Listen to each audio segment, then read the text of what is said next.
रहीम वस्सलातु वस्सलामु अला सय्यिदिल अंबिया वल मुरसलीन व खातिमिल नबिय्यीन व शाफिउल मुज़निबीन अबिल क़ासिम मुहम्मद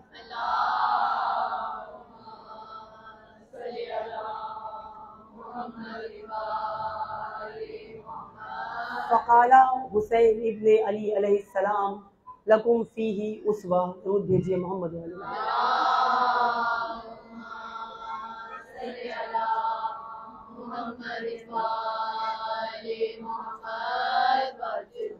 इमाम हुसैन अलैहिस्सलाम का कलाम नौरानी, फरमान नौरानी।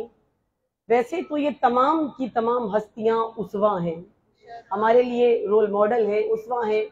लेकिन जब कूफे वालों ने इमाम हुसैन को ख़त लिखे तो उनके जवाबात में से एक जवाब में इमाम ने अपने आप को उसवे के तौर पर बयान किया कि मैं उसवा हूँ तुम्हारे लिए। ज़ाते रसूल को खुद कुरान मजीद में कहा गया है कि उसवा हुसना ज़ाते रसूल अकरम सल्लल्लाहु अलैहि वसल्लम है। और बाकी आइमा मासूमीन जितनी हस्तियां हैं ये सब की सब हमारे लिए उसवा हैं। लेकिन उसवा का मानी ये नहीं होता कि फ़कत उसवा से मोहब्बत की जाए। उसवा यानी उसकी तर्ज जिंदगी को अपनाकर अपनी जिंदगी को गुजारा जाए, तब वो उसवा होता है। यानी एक होती है अतात, एक होती है उसवा। अतात और चीज होती है, उसवा और चीज होता है। अतात होती है कि जो कुछ वो मासूम, वो हस्ती, वो नबी वो फरमा रहा है उसकी उस बात पर, उसके उस ऑर्डर पे, उसके उस हुक्म पर अमल करना उसकी अतात है। लेकिन उसवा यानी वो रोल मॉडल कि जिसकी जिंदगी को देखकर अपनी जिंदगी बनाई जाए, अपनी जिंदगी गुजारी जाए, उसको उसवा कहा जाता है, उसको रोल मॉडल कहा जाता है। और हमें इमाम हुसैन और तमाम मासूमीन के लिए भी यही कहा जा रहा है कि इनकी जिंदगी तुम्हारे लिए उसवा है। यानी ये जो कुछ कर रहे हैं ये सब कुछ तुमने करना है। अब जिस तरह से आज की मजलिस मंसूब है और शब शहादत इमाम ज़ैनुल आबिदीन अलैहिस्सलाम है, दरूद भेजिए इमाम की ज़ात पर।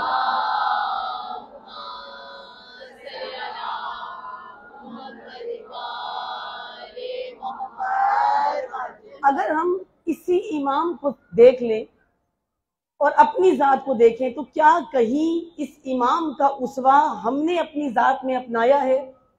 कोई ऐसी चीज जो उस इमाम में मौजूद है लेकिन हम में मौजूद ना हो, या हम में मौजूद है? क्या ऐसी चीज है? हर चीज वो है जो मौजूद नहीं है, लेकिन क्या वो चीज है? क्या वो एक भी नुक्ता, एक भी पॉइंट, कुछ नहीं तो क्या वो शुजाअत हमारे अंदर मौजूद है जो इमाम ज़ैनुल आबिदीन में थी? क्योंकि हमें हमारे सामने जब भी इमाम का तस्करा होता है, इमाम चहारुम का, तो तस्करा यही होता है मसाइब में, यानी गिरिया में। और हम एक ही जुमला उनके लिए इस्तेमाल करते हैं कि इमाम खून के आंसू रोते रहे। क्या वो इमाम जो खून के आंसू उस वक्त रो रहे थे और 35 साल तक वाकई रोते रहे हैं, क्या इमाम असर हमारी हालत देखकर वो खून के आंसू नहीं रो रहे? ये जुमला तो इमाम असर के लिए भी इस्तेमाल किया जाता है कि खून के आंसू वो भी रो रहे हैं। वो उस वक्त के हालात को देखकर आंसू रो रहे थे और इमाम असर इस वक्त की हमारी हालत को देखकर आंसू रो रहे हैं। क्यों? क्योंकि ना उस वक्त उन्हें उसवा तस्लीम किया गया, समझा गया, और ना अब इन हस्तियों को उसवा न माना जाता है, न तस्लीम किया जाता है। हमने मोहब्बत के हद तक उन्हें रखा है और मोहब्बत में कुछ हदूद मुकर्रर है। हमारी ये सूरत हाल कहाँ से पैदा हुई कि हम उसवे को सिर्फ इसलिए समझे कि कहाँ वो और कहाँ हम, यानी उसवे के तौर पे इमाम को नहीं लिया इसलिए कि हमने उनको इस तरह समझा कि कोई वो ऐसा फरिश्ता या ऐसी मखलूक है कि जिस तक रसाई मुमकिन नहीं है, जिस तक पहुंच नहीं हो सकती, जिस तक जाया नहीं जा सकता, जिस तक सिर्फ दुआएं जा सकती हैं, जिसके वसीले से दुआएं मांगी जा सकती हैं। लेकिन उस हस्ती की कोई एक भी आदत, कोई भी उस हस्ती के अंदर एक भी सिफ्त मौजूद हो, वो हम अपना नहीं सकते। अगर ये सब कुछ मौलाए कायनात सोचते कि कहाँ खुदा और कहाँ हम, यानी खुदा की सिफात है, वो रहमान है, वो रहीम है, वो करीम है, वो तमाम सिफात अगर इंसान ये सोच ले, मौलाए कायनात ये सोचते कि कहाँ वो और कहाँ मैं, तो कभी भी मौलाए कायनात उन सिफात के हामिल नहीं हो सकते थे कि जिनके बारे में मौला अली ने खुद फरमाया कि सिफात परवरदिगार आलम की सबसे बड़ी दलील में अली इब्न अबी तालिब हूं, यानी खुदा की सिफात जिसके अंदर मौजूद हो वो अली है। तो अली बशर कामिल होते हुए, इंसान कामिल होते हुए जब खुद की सिफात, खुदा की सिफात को अपने अंदर अपना सकता है, तो क्या हम बशर कामिल नहीं हो सकते कि जिनके पास मासूमीन जैसी हस्तियां मौजूद हो? ये सूरत हाल तब पैदा होती है कि जब दीन को आफत लग जाती है। हमारा दीन आफत ज़दा है।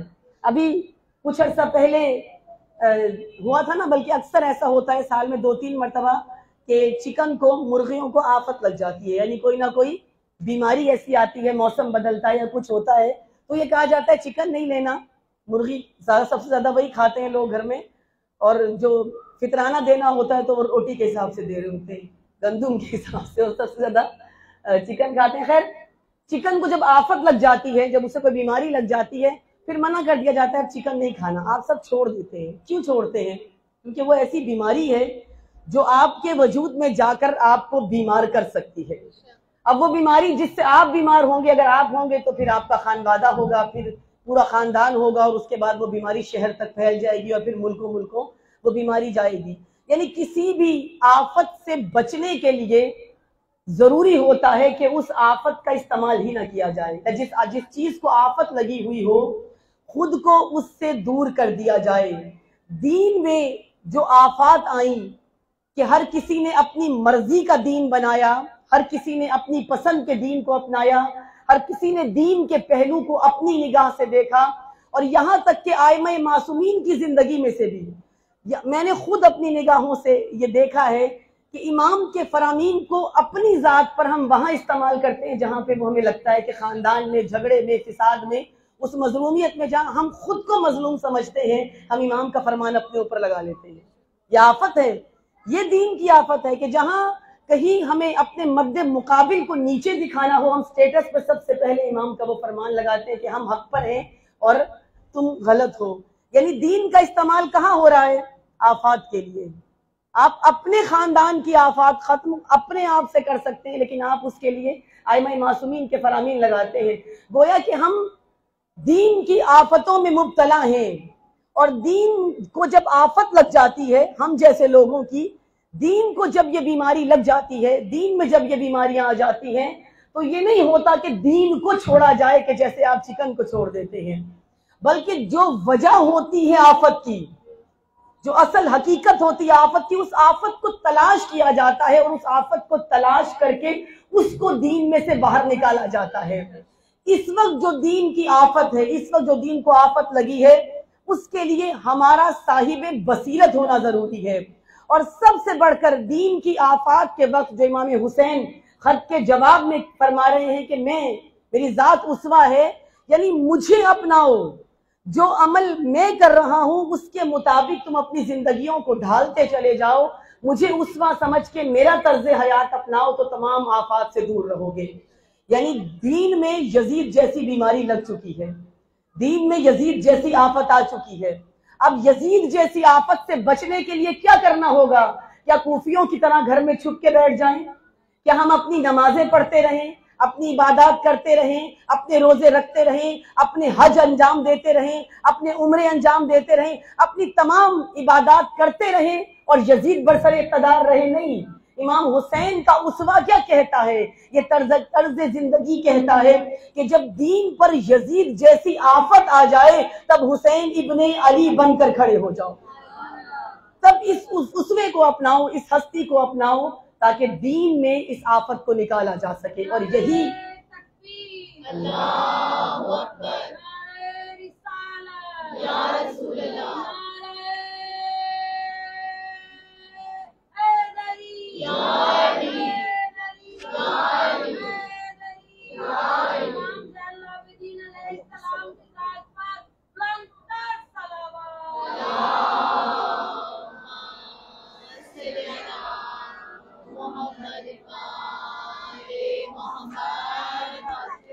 कोई भी कौम हो वो तरक्की नहीं पा सकी, या इस्लामी लश्कर खास तौर पे बात का वो तमाम लश्कर कभी भी तरक्की नहीं पा सकता जब तक उसके अंदर जज्बा हुसैन इब्ने अली मौजूद ना हो। हजरत ईसा का काम था कि मुर्दा को जिंदा कर दिया करते थे बेइज़्निल्लाह अल्लाह के हुक्म से।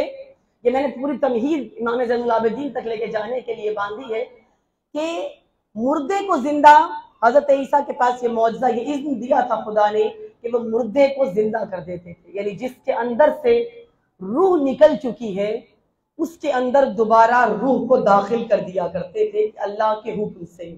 यानी जो मुर्दा है वो जिंदा हो जाता था। जिंदगी देना हुक्म खुदा से किसी मुर्दा बदन को, ये इब्ने मरियम का काम था। लेकिन जब कौमें मुर्दा हो जाएं, जब जमीर मुर्दा हो जाए, जब रूह तो जिस्म के अंदर हो लेकिन नफ्स मर जाए, जब इंसान का वजूद मर जाए, जब इंसान के अंदर मोहब्बत खुदा मर जाए, जब मोहब्बत दीन मर जाए, जब जमीर दफन होने के करीब हो जाए, तो उस वक्त कोई इब्ने मरियम नहीं आता बदनों को जान देने के लिए, उस वक्त इब्ने ज़हरा आता है। मुर्दा बदनों को, मुर्दा जिस्मों में जान डालने के लिए इब्ने ज़हरा आता है। और जब मुर्दा बदनों में अपने लहू के जरिए से इब्ने ज़हरा जान डाल देता है, उसके बाद उस तख्त को उलटने के लिए, उस यजीद को बर्बाद करने के लिए, उस यजीद को नाबूद करने के लिए और कयामत तक आने वाले हर यजीद के सामने शुजाअत से हम कलाम होने के लिए, अपने खानदान का तारुफ कराने के लिए, अपने कबीले का तारुफ कराने के लिए, कुरान की बुलंदी बताने के लिए, खुदा की वहदानियत को मनवाने के लिए और आजानों को बुलंद करने के लिए इब्ने हुसैन इब्ने अली आता।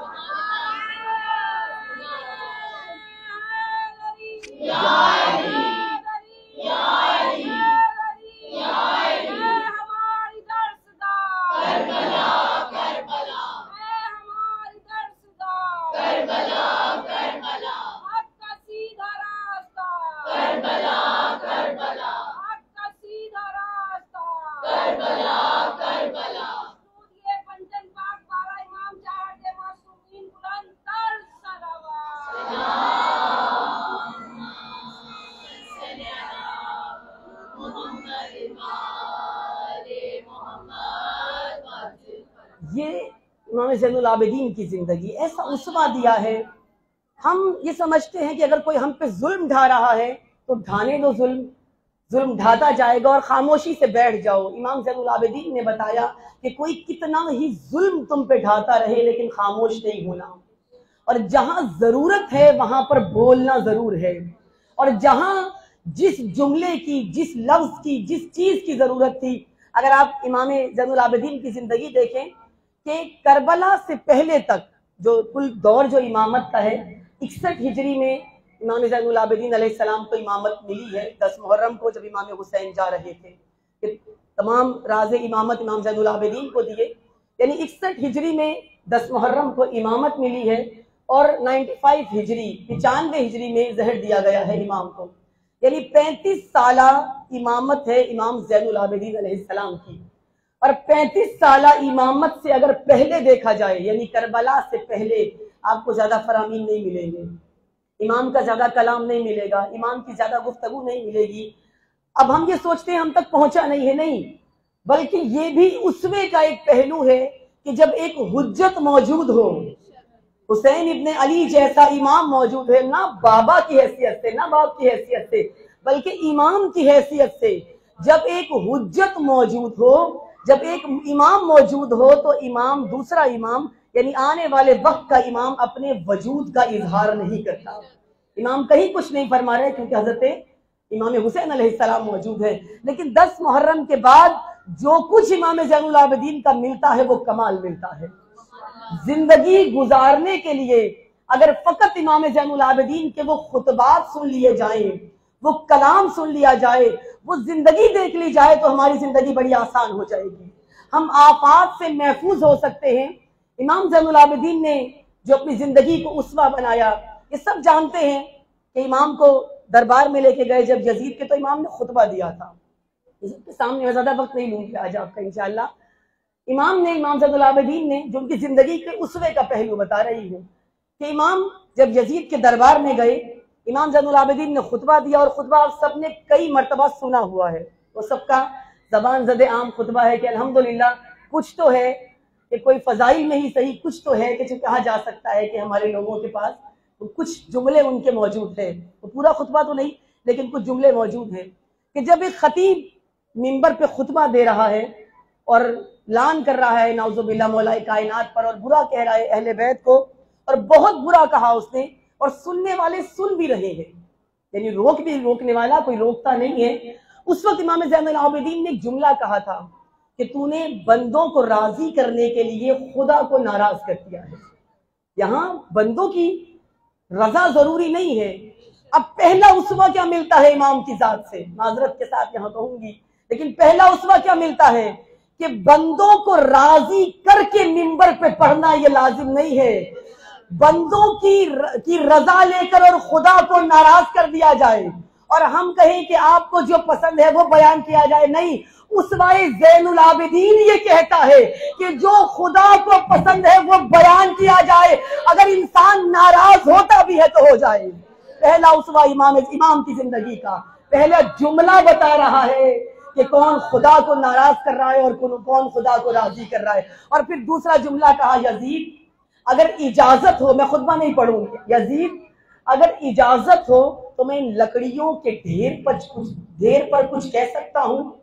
यानी क्या बताया, कहीं वो मकाम है गदीर जहां अगर कजावों का मिंबर भी बनाया जाए तो रसूल उसके लिए मिंबर का लफ्ज इस्तेमाल कर रहे हैं, और अगर यजीद के दरबार में तौहीने रिसालत हो जाए तो इमाम मिंबर को भी मिंबर नहीं कह रहे बल्कि लकड़ियों का ढेर कह रहे हैं।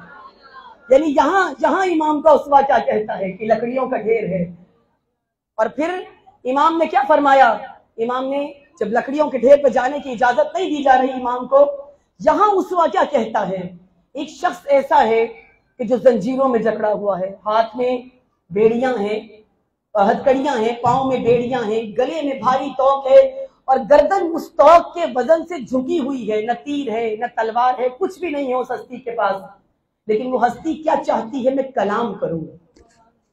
तलवार नहीं है, लेकिन जिस तरह जनाब ज़ैनब के बारे में कहा जाता है ना, खुतबों की जुल्फ़िकार से मारा यजीद को, यहाँ तख्ते यजीद तलवार से अगर कोई हमला भी हो जाता ना तो तख्ते यजीद तलवार से नहीं उलट सकता था।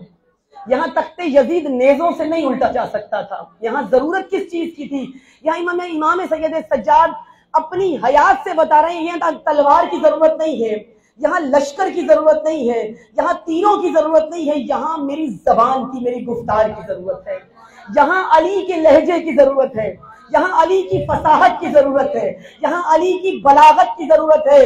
ये लोग जिनके सामने बताया गया था कि अली मस्जिद में कैसे शहीद हुए, कि अली नमाज नहीं पढ़ते थे नाउजुबिल्लाह, इनको बताया जाए कि हम किस खानदान से हैं, इनको बताया जाए कि हमारा खानवादा क्या है। और यजीद क्या कहता है, नहीं इसको मैं मिंबर तक जाने नहीं दूंगा। अब देखिए जिसके पास कुछ नहीं है, यजीद का खौफ कितना है, यजीद पर कितना खौफ तारी है इमाम का कि न वो मार सकते हैं, न वो तीर चला सकते हैं, न वो तलवार से हमला कर सकते हैं, न अपनी गर्दन को सही तरह उठा सकते हैं, न अपने हाथ यजीद की गर्दन तक लेके जा सकते हैं। लेकिन यजीद जानता है कि ये लहजा अली का लहजा है, ये फर्जंद अली का फर्जंद है, ये वो है जो इतना अरसा पहले जिस अली ने कई लोगों के तख्तों को अपनी जबान से उल्टा था। तलवार अली अलग है, एक शख्सियत में दोनों कमाल नजर आ रहे थे।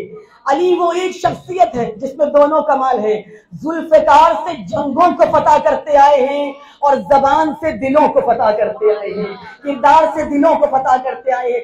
वो जानता है एक जुमला भी बोला तो ये तख्त उलट जाएगा, एक जुमला भी बोला तो दिलों पे फतह हासिल हो जाएगी। ये हम जीत नहीं सकेंगे, ये हमें यहीं पर हरा के चला जाएगा। अब जब लोगों ने बहुत इसरार किया और इमाम ने जाकर जब खुतबा दिया तो एक जुमला मैं खुतबे का लूंगी, और वो भी इमाम के सीरत के पहलू के एतबार से। इमाम ने जब जाकर सबसे पहले हमदे सनाए परवरदिगार आलम की, और उसके बाद एक जुमला है, बहुत सारे जुमलों में से एक जुमला में सिर्फ जो इमाम की सिफात में से, इमाम ने कहा कि मैं सफा का बेटा हूं, मैं मरवा का बेटा हूं, मैं जमजम का बेटा हूं, मैं इब्राहिम का बेटा हूँ। तारुफ तो और भी बहुत से हैं, तारुफ अंबिया के हैं और भी बहुत से हैं। मौला रसूल खुदा से भी तारुफ कराया है इमाम ने, सब कुछ कराया, लेकिन एक तारुफ जिस पर इमाम ने बहुत जोर दिया, मैं सफा का बेटा, मैं मरवा का बेटा, मैं जमजम का बेटा। जमजम तो पानी है, सफा और मरवा तो पहाड़ है, और फिर कहा मैं इब्राहिम का बेटा। यानी यहाँ बताना क्या चाहते हैं इमाम, यहाँ उस कौम को कि जिसके सामने जो सब वो शितम करते हैं अली इब्न अबी तालिब पर, जो नाउज़ुबिल्लाह गालियां दे रहे हैं मौला अली को, यहाँ मौला बताना चाहते हैं देखो मैं बेटा किसका हूँ। तुम जिसका कलमा पढ़ते हो, जिस रसूल का तुम कलमा पढ़ते हो, उसके भी बाप इब्राहिम का बेटा हूं मैं। तुम जिस रसूल की आजाने दे रहे हो, उसके भी जद इब्राहिम का बेटा हूं मैं। और तुम जहां पर जाकर हज अदा करते हो, तुम तो चक्कर लगाते हो, तुम तो इर्द गिर्द घूमते रहते हो, तुम तो उस पानी से शिफा लेते हो, तुम तो सफा और मरवा पे चलते हो। मैं तो सफा और मरवा को बचाने वाला और उसकी बका के लिए आया हूँ।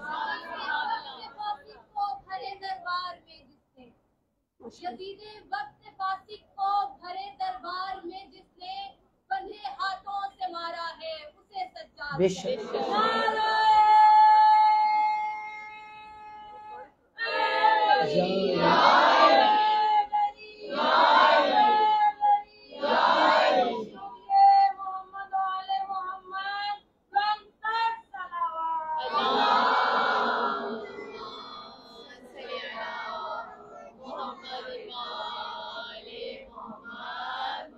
और ये जुमले इमाम के बचाने वाले हम हैं। तुम हज करते भी रहोगे ना हमारे बाद, तो ये हज याद रखेगा कि बचाया हमने है। ये सफा व मरवा पे जब चलोगे तो ये याद रखना कि बचाने वाले हम हैं, हम इसके बेटे हैं, हम इसके फर्जंद हैं। हमेशा वारिस बचाता है अपनी विरासत को। तुम तो वो हो जो हमला करोगे भी और काबे को ढाने की भी कोशिश करोगे, हम वो हैं जो अपना लहू देकर भी इस काबे को बचाएंगे।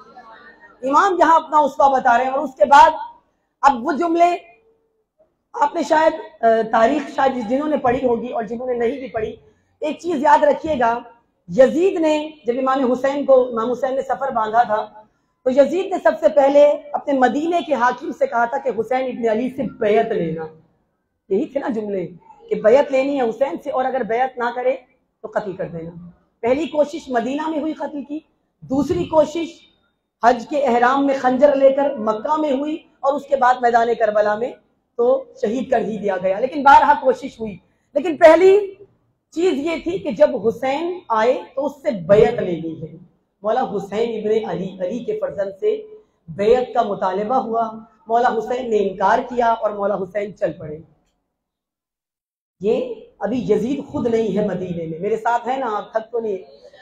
यजीद मदीने में नहीं है, अपने हाकिम से कहा है, अपने जो वहां मदीने का हाकिम है उससे कहा कि बैयत लेनी है हुसैन से, ना करे तो कत्ल कर देना। इतनी दूर शाम से बैठकर मदीने में कहा कि बैयत लेनी है। क्या हुआ ऐसा दरबार शाम में कि 1 साल या 40 दिन जो भी रिवायतें हैं कि जिंदान शाम में रहे हैं इमाम असीरों के साथ, एक दिन भी यजीद ने इमाम सज्जाद से बैयत का मुतालबा नहीं किया। है ना कमाल, अगर तारीख पढ़ी हो, एक दिन भी इमाम हुसैन से इतनी दूर बैयत का मुतालबा। और अब इमाम वक्त है, और इमाम वक्त जंजीरों में है, जकड़े हुए हैं, असीर हैं, अब कुछ कर भी नहीं सकते हैं, उसकी नजर में बेबस है। एक बेबस से कह सकता था आओ मेरी बैयत करो, लेकिन जुर्रत नहीं हुई कि बैयत करवा सके। यानी कितना बड़ा कमाल है ज़ैनुल आबिदीन की जिंदगी का कि दरबारे यजीद में खड़े होकर भी जलाल हैदरी इतना है, कमाल हैदरी इतना है, फसाहत हैदरी इतनी है, और ये शुजाअत हैदरी है कि एक निगाह सैयद सज्जाद का जब यजीद मुकाबला नहीं कर सका तो अली की तलवार का मुकाबला कहां से करता।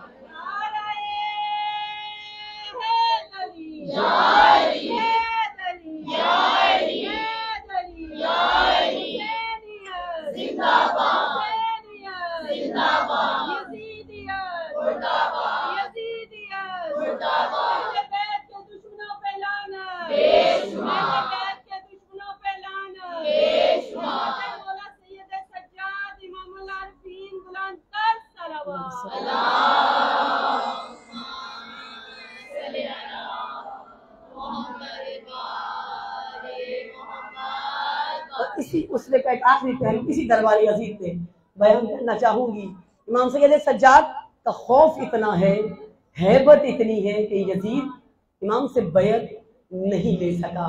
और उसके बाद जब ये काफिला आया था दरबार यजीद में, तो उसने कहा था कि कोई रसूल नहीं आया, कोई वही नहीं आई, ये ढोंग था अहले बैत का, ये ढोंग था रसूल का। कोई रसूल, अब तवज्जो रखिएगा इन जुमलों पर, कोई रसूल नहीं आया, मोहम्मद रसूल नहीं थे, कोई रसूल नहीं आया, कोई कलमा नाजिल नहीं हुआ, कोई किताब नहीं आई। इस सब कुछ ढोंग है इस आले रसूल का, रसूल के खानदान का और रसूल का। ये यजीद के जुमले थे कि ये उनका ढोंग है। इमाम सैयद सज्जाद ने, अब ये जुमले ज़हन में रखिएगा, यजीद के हैं। इमाम सैयद सज्जाद ने खुतबा देना शुरू किया। अब यहाँ पर जरूरत क्या है खुतबे की? एक पहली जरूरत कि तारुफ खानदान का, अब दूसरी जरूरत कि बताना है कि बचाने वाला कौन है और खत्म करने वाला कौन है। तीसरी जरूरत क्या है? इमाम सज्जाद खुतबा दे रहे हैं, खुतबा फसाहत और बलागत से जारी है, किसी की जुर्रत नहीं है कि कोई खुतबा रोक सके। यजीद ने अपना मुअज्जन बुलवाया, यजीद ने अपना मुअज्जन बुलवाया और मुअज्जन से कहा कि जल्दी से जाओ और गुलदस्ता अजान में जाकर अजान दो। सज्जाद अपने खुतबे को नहीं रोकेगा कि जब तक मिंबर पर अजान बुलंद ना हो जाए। अजान के लिए सैयद सज्जाद अपने खुतबे को रोक देगा। मैं कहती हूँ सलाम हो मेरे इमाम पर कि अपने लफ्जों से नहीं कहा बल्कि यजीद से मनवाया। जैसे ही अजान बुलंद हुई, अल्लाहु अकबर, इमाम ने कहा अल्लाहु अकबर, और फिर अशहदु अल्ला इलाहा इल्लल्लाह, फिर अशहदु अन्ना मुहम्मदुर रसूलुल्लाह। इमाम मुस्कुराए और मुस्कुराकर यजीद के चेहरे की तरफ देखा, गोया बता दिया तू कहता था वही नहीं आई, तू कहता था कोई नबी नहीं आया, तेरे ही मस्जिद से, तेरे जरिए से, तेरे मौज़न से अजान दिलाकर दलील दी है कि ये सब हुआ।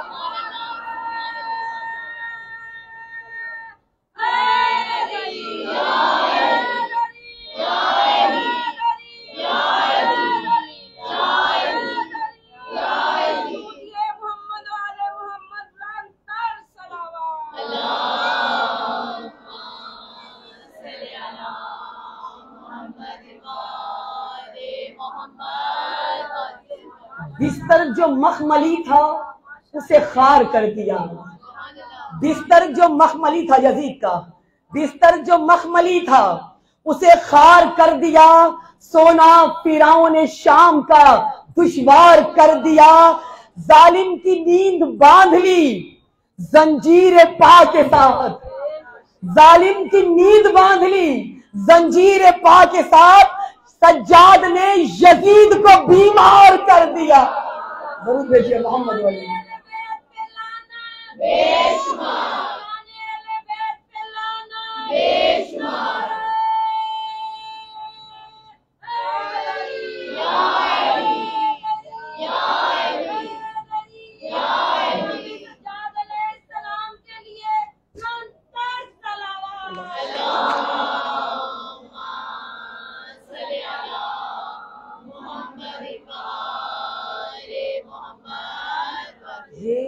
सैयद सज्जाद है, ये जिंदगी है सैयद सज्जाद। और ये इमाम ने ये उसवा हमें दिया, ऐसे जिंदगी को गुजारना, इस शुजाअत के साथ जिंदगी को गुजारना, और गुजारी इमाम ने। वरना जो करबला में इमाम के साथ किया गया है, शायद किसी आम बेटे के साथ होता तो वो बर्दाश्त नहीं कर सकता था। कोई आम बेटा अपने बाप के लाशे को ऐसे देखे तो ये बर्दाश्त नहीं कर सकता। मैं कुछ लम्हों के लिए कहूँगी कि लाइट को बंद कर दे, और इसको बंद कराने का मकसद भी सिर्फ एक है, और वो ये है कि आज शब शहादत इमाम ज़ैनुल आबिदीन है। रोते हुए शर्माना नहीं है, आज उसका पुरसा देना है कि जो तरस रहे थे अपने बाबा को पुरसा देने के, उसको पुरसा देना है, उस यतीम को पुरसा देना है।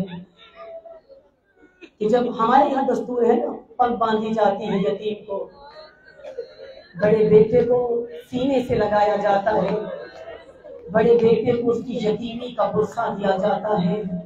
लेकिन अजीब मैदान था मैदान करबला, और अजीब यतीम था सैयद सज्जाद कि जिसको किसी ने यतीमी का पुरसा नहीं दिया, जिसको किसी ने उसके बाबा के चले जाने का पुरसा नहीं दिया, बल्कि उस यतीम ने जो पहला मंजर देखा वो ये था कि जब होश में आए इमाम सैयद सज्जाद तो निगाहों के सामने बाबा का सर नौ के नेज़ा पर बुलंद किया गया था। उस यतीम को पुरसा देने के लिए आए हैं मौला। मौला हमारे पुरसे को कबूल करे। ए जनाब ज़ैनब उसका पुरसा कि जिसने तन्हा आपके लाशे को उठाया है। ए मौला हुसैन उसका पुरसा कि जिसने आपके लाशे को दफन किया है। ए मौला उसका पुरसा कि जिसने न जाने कैसे अली अकबर के लाशे को लाशे हुसैन के साथ दफन किया। ए मौला उसका पुरसा कि जिसने नन्हे से अली असगर के बेसर लाशे को हुसैन इब्ने अली के लाशे के सीने पर लिटाया होगा। ए मौला उसका पुरसा कि जिसने अपने बाबा की कब्र पर मट्टी को डाला है। ए मौला उसका पुरसा, उस हस्ती का पुरसा कि जब 11 मुहर्रम को चला है ना ये काफिला, तो हमीद इब्ने मुस्लिम कहता है कि मैंने देखा काफिला सारवान सैयद सज्जाद था, बीबियों को हमने बेकजावा ऊपर पर सवार कर दिया था। वो कहता है जब बीबियां सवार थी हमने देखा, हम चाह रहे थे कि इनको लाशों के पास से गुजारा जाए, गंजे शहदा से गुजारा जाए। कहता है हमने ऊंटों को गंजे शहदा से जब गुजारा ना तो सबसे आगे सैयद सज्जाद थे। सैयद सज्जाद के चेहरे का रंग बदलना शुरू हुआ, सज्जाद की आंखों से आंसू गिरना शुरू हुए, सज्जाद के कदम रुक गए, सज्जाद जमीन पर बैठ गए। अब जब जनाब ज़ैनब ने ये मंजर देखा, एक नजर सज्जाद पर पड़ी, दूसरी नजर लाशे हुसैन पर पड़ी। ज़ैनब ने खुद को गिराया उनकी पुष्ट। कहता है उस बीवी ने खुद को उनकी पुष्ट से गिराया और दौड़ती हुई सबसे पहले सैयद सज्जाद के पास आई, सज्जाद को सहारा दिया और देकर कहा सज्जाद क्या हुआ? सज्जाद कदम क्यों रुक गए? कहा फूफी अम्मा अगर वो मंजर आप देख ले जो मंजर मैंने देखा है, फूफी अम्मा आप भी नहीं रह सकती। बीवी ने अब जो देखा एक लाशा है जो टुकड़े टुकड़े है। मौला आपके पुरसे को कबूल करे। एक लाशा है जो टुकड़े टुकड़े है, जैसे घोड़ों की सूंडों से ऐसा कुचला गया है जैसे कुछ टुकड़े तो मौजूद हो। एक लाशा है जिसकी अंगूठी नहीं उतरी लेकिन उंगली को काट लिया गया है।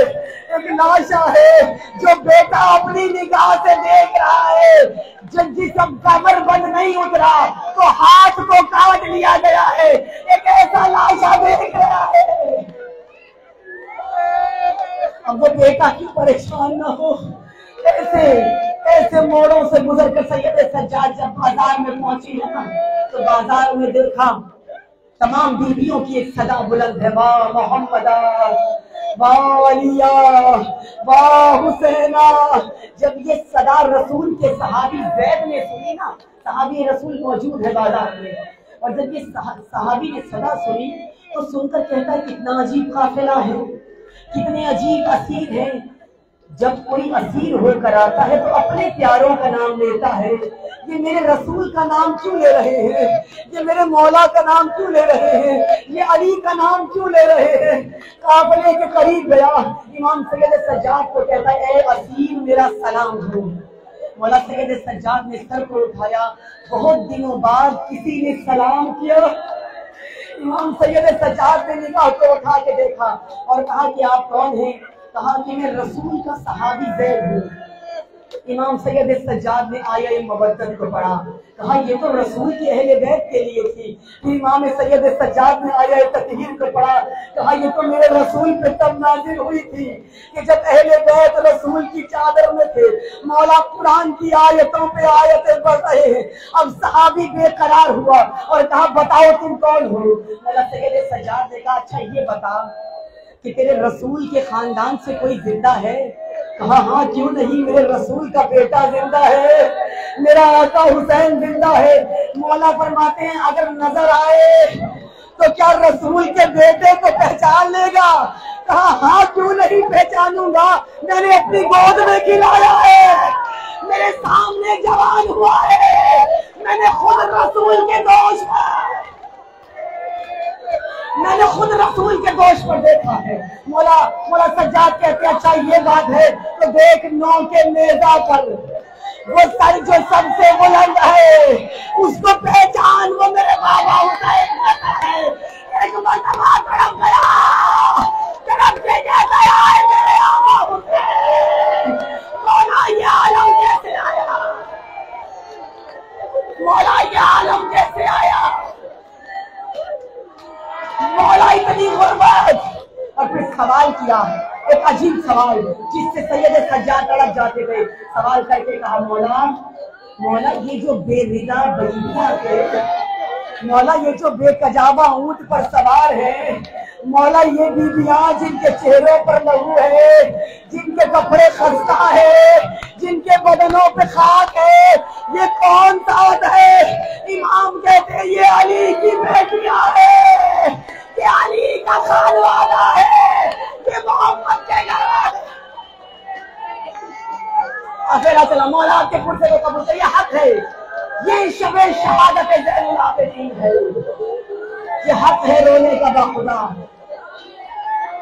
इमाम ज़ैनुल आबिदीन पहुंचे, काफिला चला, बाजार शाम आया, सजा हुआ बाजार, ऐसा बाजार कि जहां मोहम्मद की बेटियों को लाया है। जो शाम गए होंगे ना उन्होंने बाजार की गलियां देखी होंगी, बड़ी छोटी छोटी गलियां हैं, और अगर दाएं बाएं कोई खड़ा हो जाए तो दरमियान से कोई शरीफ औरत गुजर नहीं सकती है। सैदानियों को उस बाजार में से गुजरना कर रहा है। इमाम सैयद सज्जाद फरमाते हैं मैं क्यों शाम का नाम लेके न रोऊं, अरे जहां से हमें गुजारा गया, कहीं से खौलता हुआ पानी आया, कहीं से आग आई, कहीं से शोले आए, कहीं से पत्थर आए। इमाम फरमाते शोला मेरे सर पे आके रुक गया, मैं सर को झटक रहा था लेकिन शोला मेरे सर से नीचे नहीं गिरा। इमाम कहते मैं मदद के लिए पुकारता रहा लेकिन कोई मेरे करीब नहीं आया, वो शोला मेरे सर पे ठंडा हो गया। लेकिन जब बाजार खत्म हुआ ना तो फूफी जैनब ने मुझे नहीं पहचाना, मैंने फूफी जैनब को नहीं पहचाना। तो जंजीर में मौला आपके पुरसे को कबूल करे, ये तो जंजीर में जकड़ा हुआ मेरा इमाम जब कैद खाना मुकम्मल करके निकले हैं, सब जानते हैं मौला की तौफ यही, ये जिक्र का मैं मसाइल थोड़े ज्यादा पढ़ूंगी, ये जिक्र का वक्त यही है। जो इमाम को तौफ और जंजीरें पहनाई गई थी ना, ये आम तौर जंजीर नहीं थी, ये खारदार बनवाई गई थी सैयद सज्जाद के लिए। और ये तौक ऐसा था कि जिसके अंदर की तरफ नोकदार लोहा लगाया गया था, और जब ये गले में पैवस्त किया गया था ना इमाम सज्जाद के, तो पैवस्त होते ही इमाम के गोश्त में वो नोकदार लोहा पैवस्त हो गया था। यही हाल हथकड़ियों का था, यही हाथ भाल बेड़ियों का था, और यही तौक का था। और जब रिहाई के वक्त इन तौक और बेड़ियों को उतारा गया है ना, तो रिवायतें कहती हैं जल्लाद उतारने की कोशिश करता रहा, इमाम के गोश्त के अंदर इस तरह तौक और बेड़ियां पैवस्त हो गई थी कि अब ये उतर नहीं रही थी, बाकायदा काट आ गया और काट कर इमाम के बदन पे काट कर इसको जुदा किया गया। इतनी तकलीफें झेल कर जब मेरा इमाम आखिरी बस बता रहा हूँ, आखिरी जुमले हैं, इमाम सैयद सज्जाद को जहर दिया गया, इमाम बिस्तर पर है, उस जहर के अलम में जब इमाम तड़प रहे हैं बिस्तर पर, अपने बेटे को बुलाया, इमाम बाकर को बुलाया और इमाम बाकर से कहा कि बाकर मुझे मुसल्ला इबादत पे ले जाओ। मौला ने बाबा को मुसल्ला इबादत पर बिठाया और जब बैठ गए ना, कहा बाकर क्या तू जानता है ना तू करबला में था? मौला इमाम बाकर फरमाते जी बाबा में था। कहा कि बाकर मुझे बता करबला में क्या क्या हुआ? बाकी तुमने कौन कौन से मंजर देखे हैं। इमाम के बदन है कि जहर से लबरेज हो चुका है, पूरा बदन सब्ज हो चुका है। इमाम कह रहे बाकर मुझे मजलिस हुसैन सुना, बाकर मुझे बता तूने क्या क्या देखा। इमाम फरमाते हैं बाबा मैंने देखा अली अकबर के कलेजे में बच्ची लगी है। बाबा मैंने देखा कि दादा हुसैन अली अकबर के कलेजे से बर्ची को निकाल रहे। बाबा मैंने देखा अली अकबर के लाशों पर पहले भूखी ज़ैनब नहीं है। बाबा मैंने देखा कि बचा बाप के शानों को जुदा किया गया। बाबा मैंने देखा कि कासिम की लाश के टुकड़ों को लाया गया। बाबा मैंने देखा कि शाम गरीबों है बाबा मेरे सामने आग लाई गई। अब जैसे ही शाम गरीबा का तस्करा आया ना, अब इमाम तड़पने लगे, इमाम की हालत खराब होने लगी। अब इमाम बाकर फरमाते हैं बाबा मैंने अपनी आंखों से देखा लईन घोड़ों पे सवार होकर आए, हाथों में नेज़े हैं। बाबा मैंने देखा ज़ैनब के सर से चादर को छीना गया। अरे जैसे ही जमुना